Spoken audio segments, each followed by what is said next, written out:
Hello, I'm Ken Fobb. This is NewsNet, Baton Rouge. Grab a tea or coffee as I go over with you headlines and news from our local area and region. Authorities have confirmed that Mr. Bert Templey, who was shot by his son Anthony Templey over a week ago, has recently died from his gunshot wounds. You may recall officers received a call on June 3rd to a location on Gray Moss Avenue around 4 a.m. Upon arrival, they discovered that 17-year-old Anthony Templey had shot his father several times. The investigation revealed that the victim and his 17-year-old son allegedly had a dysfunctional relationship and had gotten into a very heated argument. Allegedly, the 17-year-old son locked himself inside of a bedroom where his father's weapons were kept, and at some point he unlocked the door and began shooting at his father, striking him in his head and torso areas. 53-year-old Bert Templey was at the time taken to a local hospital in critical condition.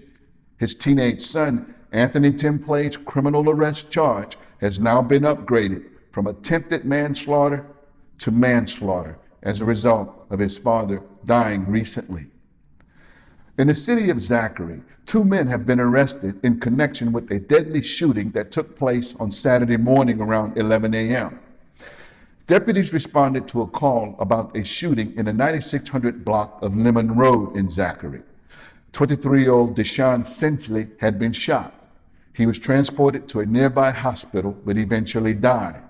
Homicide detectives learned that several gunshots struck a house which had 2 adults and a child in it at the time.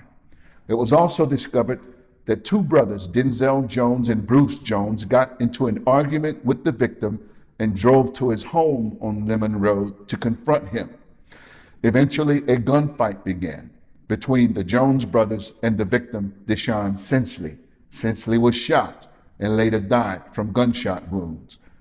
Bruce Jones and Denzel Jones were both charged with 1 count of first-degree murder, 4 counts of attempted first-degree murder, illegally using a weapon, and aggravated criminal damage to property.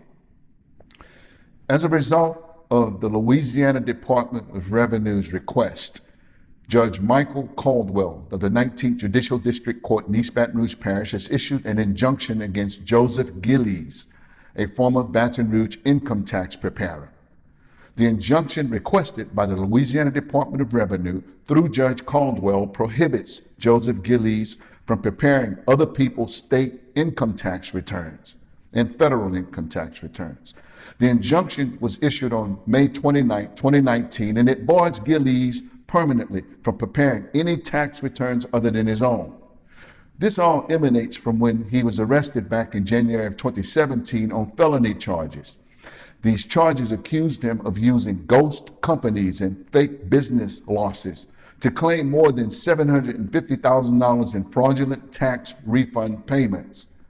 Some of his clients told investigators at the time they had not reported any business losses when they provided Gillies with their tax records, and many of them said they didn't even own a business.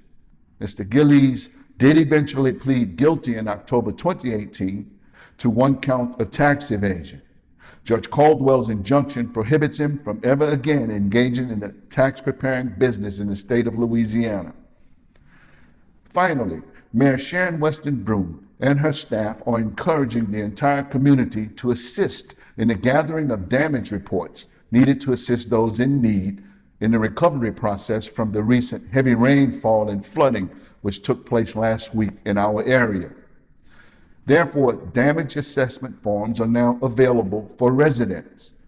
The City of Baton Rouge is providing the forms after receiving numerous reports of damage in the area. These forms can be accessed online by going to brla.gov.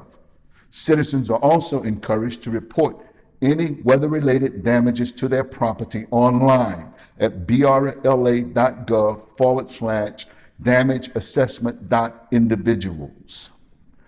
These have been headlines and news from our local area and region. I'm yours truly, Ken Fobb. I'll see you next time right here on NewsNet, Baton Rouge.